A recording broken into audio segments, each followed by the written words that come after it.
یہ اخلاقی ذمہ داری ہے کہ نکاح کے موقع پر دلہا دلہن اور ان کے گھر والوں کو مبارکبادی پیش کی جاتی ہے، لیکن میں سب سے پہلے اس نکاح میں شرکت کرنے والے آپ تمام مرد و خواتین کو مبارکبادی دینا چاہوں گا، اس لیے کہ ساتھیوں، ہر روز سماج میں ہونے والی کئی ایسی شادیاں جن میں آج کی دور میں 99% شادیاں رسول اللہ صلی اللہ علیہ وسلم کے طریقے کے خلاف ہوتی ہے، جن میں جہیز، لڑکی کے باپ کے خرچے پر شادی کا کھانا اور مختلف رسومات ہوتی ہے۔ ان شادیوں میں شرکت کر کر، پیٹ بھر کھانے کھا کر، گلے مل کر، مبارکبادی دے کر، ایسے دعوتیں کرنے والوں کی ہمت افزائی کر کر آتے ہیں، تو ایسے جگہ ساتھیوں، لڑکی کے باپ پر کسی قسم کے جہیز کے، لڑکی والوں کی طرف سے بغیر کسی شادی کے کھانے کے، کسی بھی قسم کے مختلف رسومات کے، بلکہ صرف ایک ہی نشست میں نکاح اور ولیمہ ہونے والے اس موقع پر شرکت کرنے کی توفیق اللہ تعالیٰ نے جو آپ کو دی ہے، اس وجہ سے آپ قابل مبارکباد ہیں۔ ساتھیوں، قابل مبارکباد ہے دلہا والے، جن لوگوں نے یہ اداکاری نہیں کی کہ ہم نے تو منع کیا لیکن لڑکی والے خوشی سے دیے ہیں، جیسا کہ آج کے اکثر مرد حضرات یہ اداکاری کرتے ہیں۔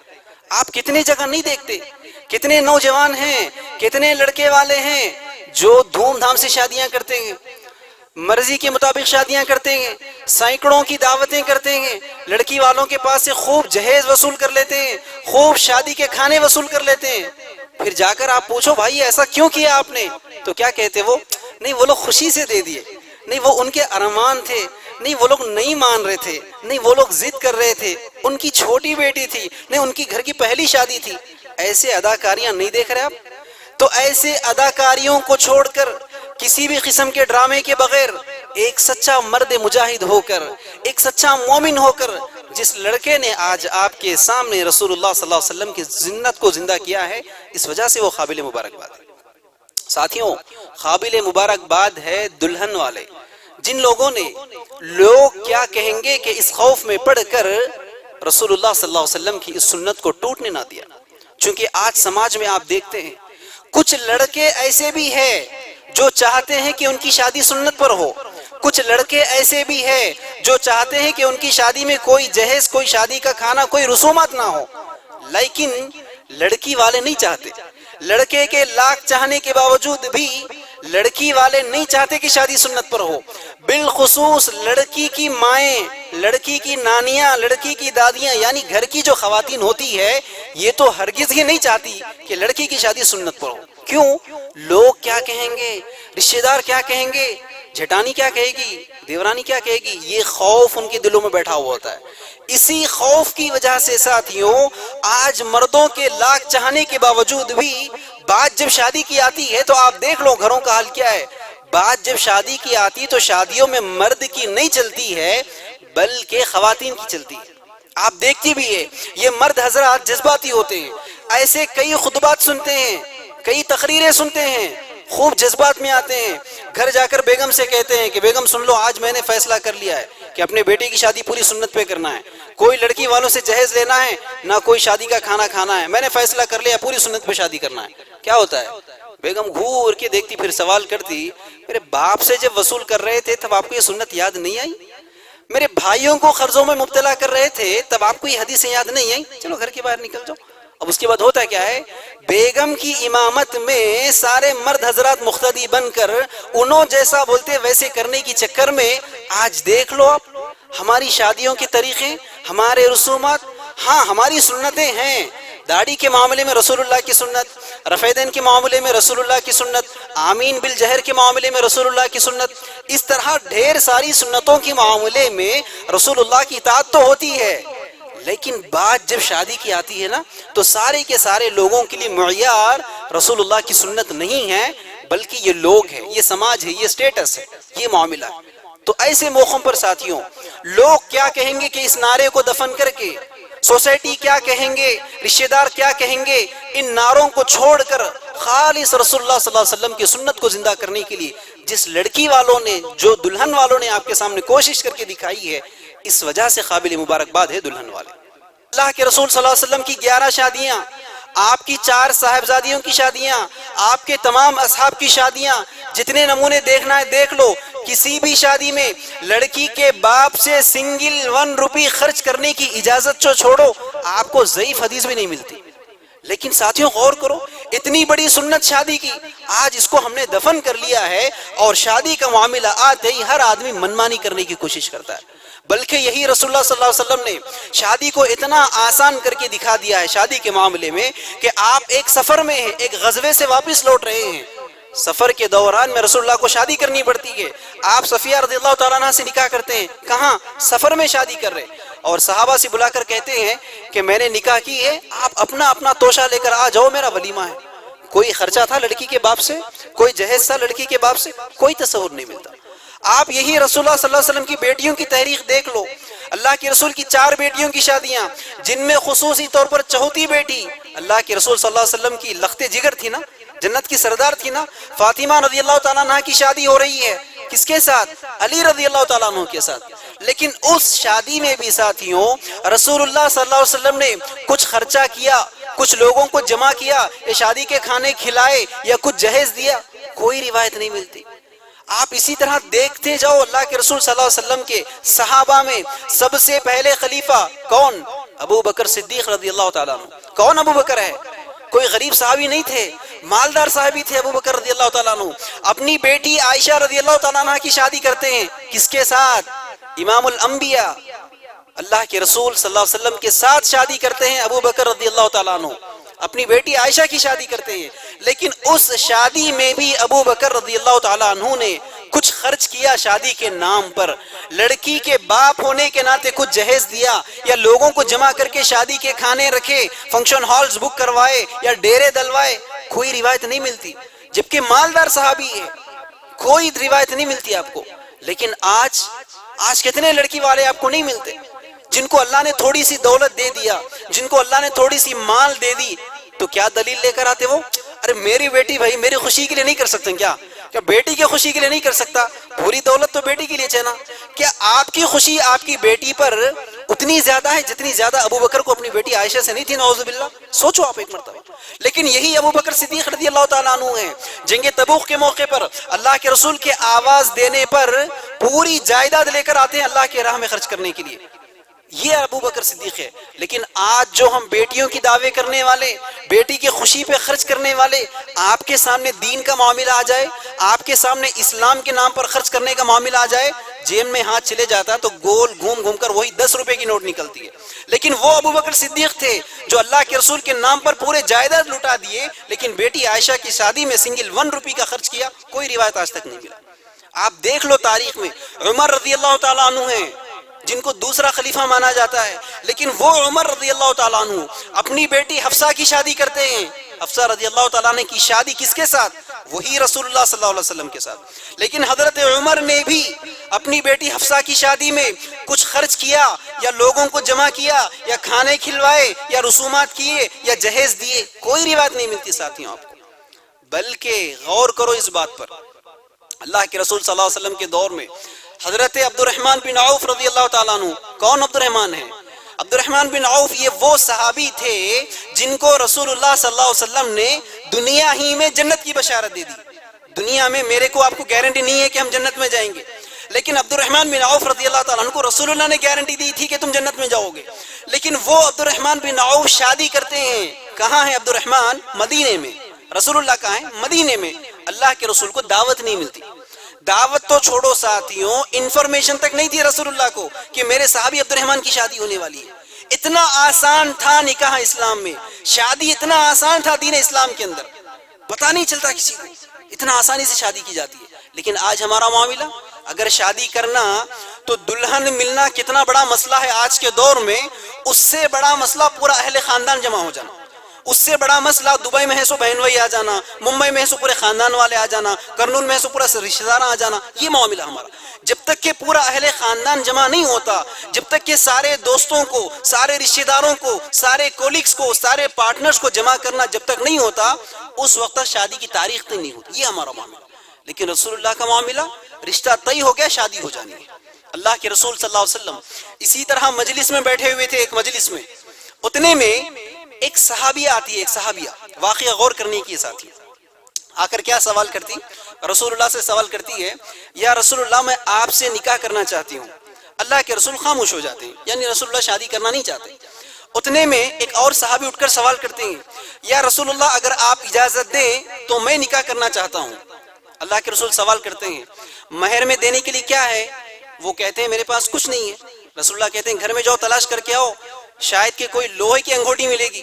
گھر جا کر پورا تلاش کر کر آتے ہیں، کوئی چیز نہیں ملتی۔ آ کر کہتے ہیں یا رسول اللہ کچھ نہیں ہے سوائے ان پہنے ہوئے کپڑوں کے، میری پراپرٹی کچھ نہیں ہے، کیا کروں؟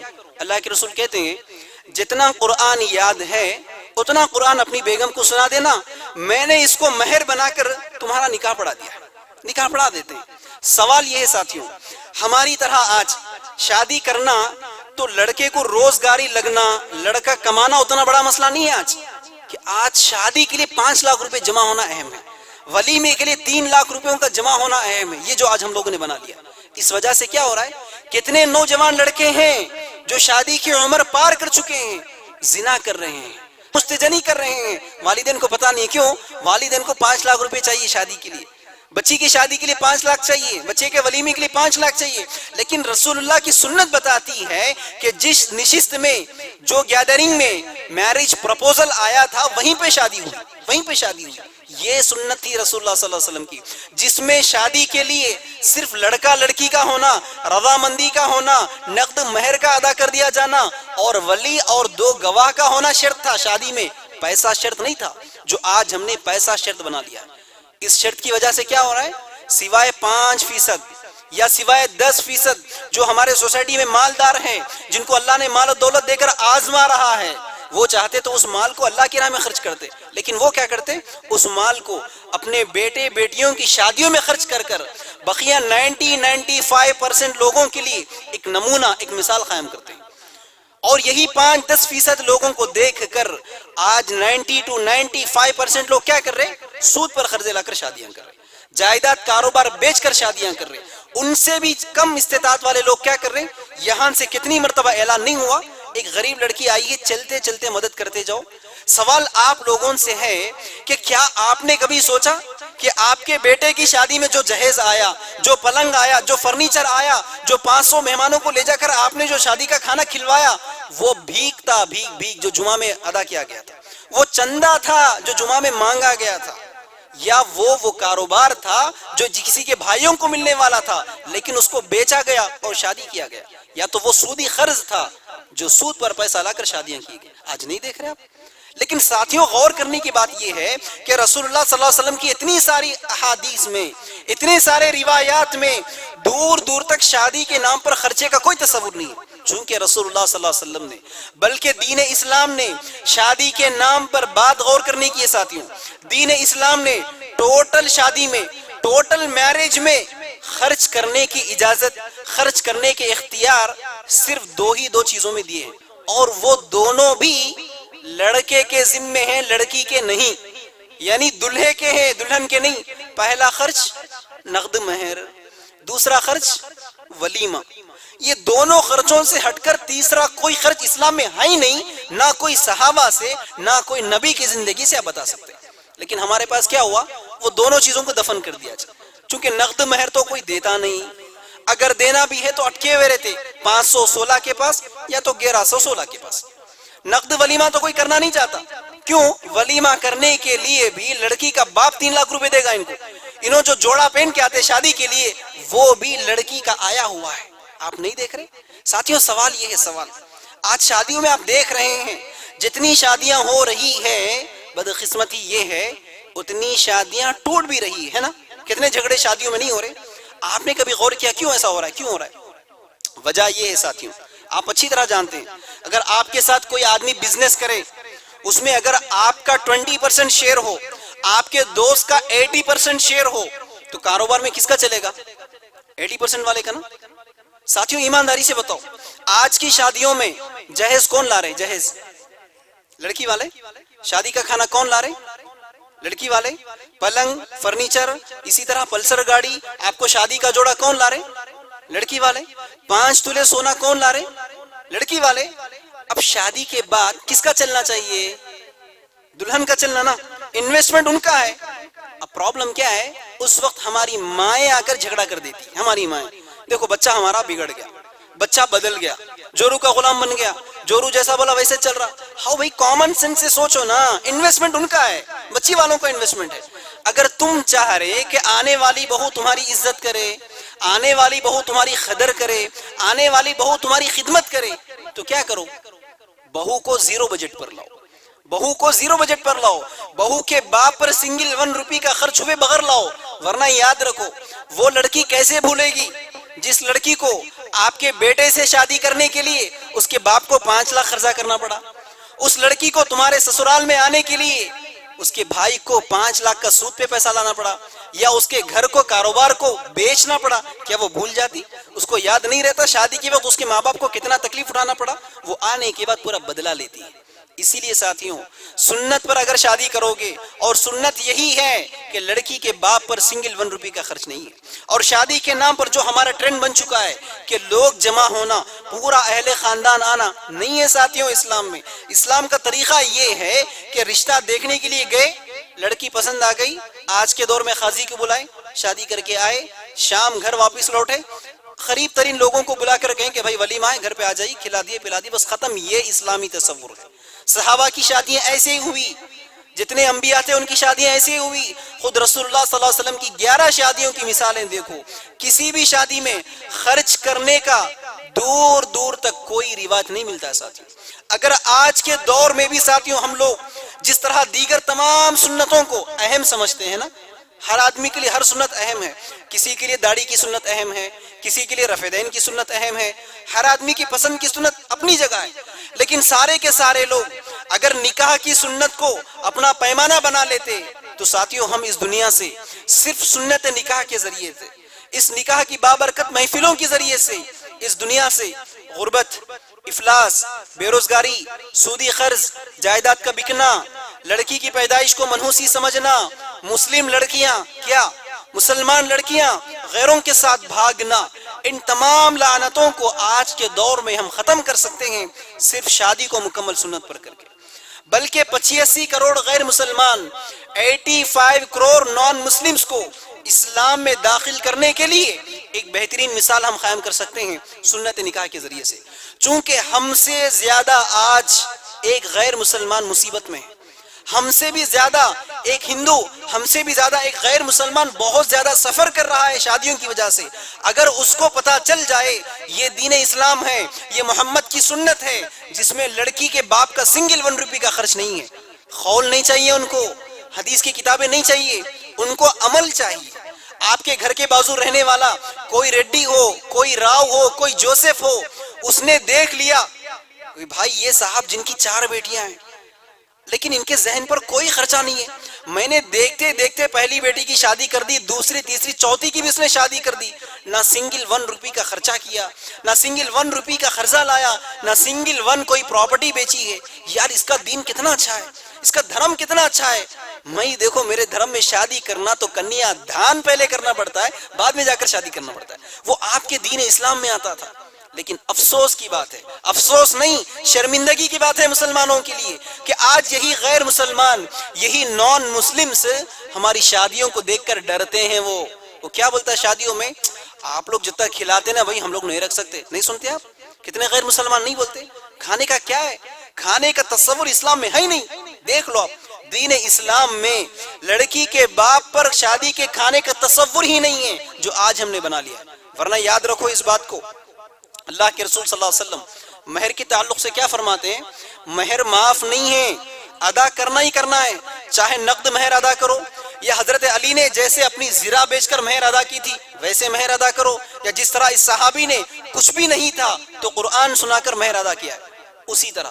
تو رسول اللہ نے کیا کہا, مہر معاف نہیں ہے, کسی بھی قسم میں مہر دینا ہی دینا ہے. دوسرا ولیمہ, رسول اللہ نے کہا کہ ولیمہ معاف نہیں ہے, ولیمے کی دعوت کرو, چاہے ایک بکرے پہ کیوں نہ ہو, چاہے سارے لوگوں کو جمع کر کے خود کا کھانا لانے کے لیے کہو اور ولیمہ کرو. ساتھیوں سوال یہ ہے, سوال پہ غور کرو, جو رسول جو نبی مہر کے تعلق سے اتنا سخت حکم فرماتے ہیں, ولیمے کے تعلق سے اتنا سخت حکم فرماتے ہیں, تو سوال یہ ہے شادی کے دن لڑکی کے باپ کے خرچے پر شادی کا کھانا کھانا, یا لڑکی کے باپ کو شادی کا کھانا کھلوانا امت کی بیٹیوں کے لیے اگر خیر ہوتا تو کیا رسول اللہ اس کا حکم نہیں دیتے؟ کیا رسول اللہ اس کی اجازت نہیں دیتے؟ کیا رسول اللہ اپنی 4 بیٹیوں کی شادیوں میں یا اپنی 11 شادیوں میں شادی کے کھانے کا اہتمام نہیں کرتے؟ جبکہ دین اسلام کھانے پلانے کو کتنا ترجیح دیتا ہے. کتنے ایسے واقعات نہیں ملتے صرف صحابی کے آنے پر یا رسول اللہ کے گھر آنے پر ایک اور صحابی دمبا کاٹ کر دعوت دیتے. کھلانے پلانے کو اسلام نے اتنا زیادہ ترغیب دی ہے، مہمان نوازی کو اسلام نے اتنی زیادہ ترغیب دی ہے، لیکن بات جب شادی کی آتی ہے تو سنگل 1 روپے کا خرچ نہیں رکھا اسلام. تو ساتھیوں یہی نصیحت ہے کہ شادی کرو تو سنگل 1 روپے کا خرچہ نہ ہو لڑکی. اور آج کے بعد فیصلہ کر لو.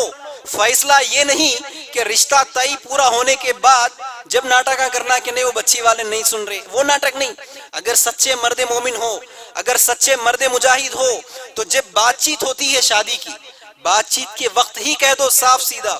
یعنی لڑکی کو دیکھنے سے پہلے، لڑکے کو دیکھنے سے پہلے کہہ دو کہ اگر سنت پر شادی ہوگی، بغیر کسی شادی کے کھانے کی شادی کر سکتے، بغیر کسی جہیز کی شادی کر سکتے تو رشتے کی بات چیت کریں گے. تمہاری لڑکی کو ہم دیکھیں گے، ہمارے لڑکے کو تم کو دکھائیں گے. اگر سنت پہ شادی کرنے کا ارادہ نہیں ہے، اگر بغیر جہیز بغیر شادی کے کھانے کی شادی کرنے کا ارادہ نہیں ہے تو بچی کو دیکھنے کو بیکار ہے، ہم نکل جاتے ہیں. یہ فیصلہ کرو. آخری نصیحت نوجوانوں کے لیے، میرے نوجوانوں میری باتوں پر غور کرو. آج تم فخر کرتے ہو تمہارے پڑھائیوں پر، آج تم فخر کرتے ہو تمہارے پروفیشن پر، ہے نا؟ جتنا زیادہ پروفیشن ہے اتنا زیادہ پراؤڈ ہے، جتنا زیادہ کوالیفیکیشن ہے اتنا زیادہ پراؤڈ ہے. لیکن سوال یہ ہے تمہارے والدین تم کو بیچتے ہیں، تم کو پتہ نہیں چلتا ہے. تمہارے والدین تمہاری قیمت طے کرتے ہیں. جس طرح بقرعید کے دن ذبح ہونے والے جانور کی قیمت طے ہوتی نا، بکرے کی جیسی قیمت طے ہوتی، گائے کی جیسی قیمت طے ہوتی. جس گائے میں جتنا زیادہ گوشت نکلتا ہے اتنا زیادہ قیمت طے ہوتی. صحیح کہہ رہا ہوں نا؟ اسی طرح تمہاری قیمت طے کرتے ہیں تمہارے والدین. گریجویشن ہے ایک قیمت ہے، پوسٹ گریجویشن ہے اور زیادہ قیمت ہے، انجینئر ہے تو اور زیادہ قیمت ہے، ڈاکٹر ہے تو 1 کروڑ کی بولی لگتی ہے ان کو. پتہ نہیں چل رہا ہے آپ کو؟ آپ کے ایجوکیشن کا کیا فائدہ جس کی وجہ سے آپ کی بولی بڑھ رہی ہے؟ آپ کے پروفیشن کا کیا فائدہ؟ جتنا بڑا پروفیشن اتنا زیادہ بولی لگتی ہے. شرم کرنی چاہیے ایسے پڑھائی پہ، تو شرم کرنی چاہیے ایسے پروفیشن پہ. تو ہونا تو یہ چاہیے تھا جتنا زیادہ تعلیم ہے اتنا سنت پر عمل ہوتا. لیکن آج کیا پرابلم ہے؟ آج کا پرابلم کیا ہے؟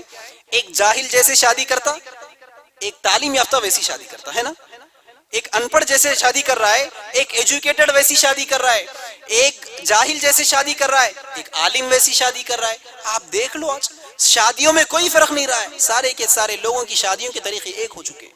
اسی لیے ساتھیوں آج کے بعد فیصلہ کر لو کہ شادی کرنا تو مکمل سنت کے مطابق، ورنہ رشتے کینسل کر دو. دوسری نصیحت، جب کبھی بھی آپ کے پاس کوئی ایسا دعوت نامہ آئے، کوئی ایسا رخا آئے، کوئی ایسا ویڈنگ انویٹیشن آئے، اگر تم کو پتا چلے کہ اس شادی میں، جس شادی کی دعوت آپ کو دی جا رہی ہے، اس شادی میں جہیز ہے، اس شادی میں لڑکی کے باپ کے خرچے پر شادی کا کھانا ہے، اس شادی میں مختلف رسومات ہیں، تو ساتھیوں اس شادی میں آپ کی شرکت جائز نہیں. رخا لانے والے سے کہہ دو بھائی میں معافی چاہ رہا ہوں، آج تک میں نے خوب دعوتیں کھائے ہیں، آج تک میں نے خوب دعوتیں اٹینڈ کیے ہیں، خوب دیے ہیں، خوب لیے ہیں، مجھے نہیں پتا تھا. آج معلوم ہونے کے باوجود بھی، علم آنے کے باوجود بھی، خطبہ سننے کے باوجود بھی مزید ایسے دعوتوں میں شرکت کر کر پیٹ بھر کھاتے رہوں گا تو مجھ سے بڑا منافق، مجھ سے بڑا فاجر، مجھ سے بڑا فاسق کوئی اور نہیں ہوگا. معافی چاہ رہا ہوں، میں آپ کی دعوت میں نہیں آ سکتا. شادی کے بعد آؤں گا، ملاقات رکھوں گا، رشتہ داری دوستی برقرار رہے گی، دعوت میں شرکت نہیں کروں گا.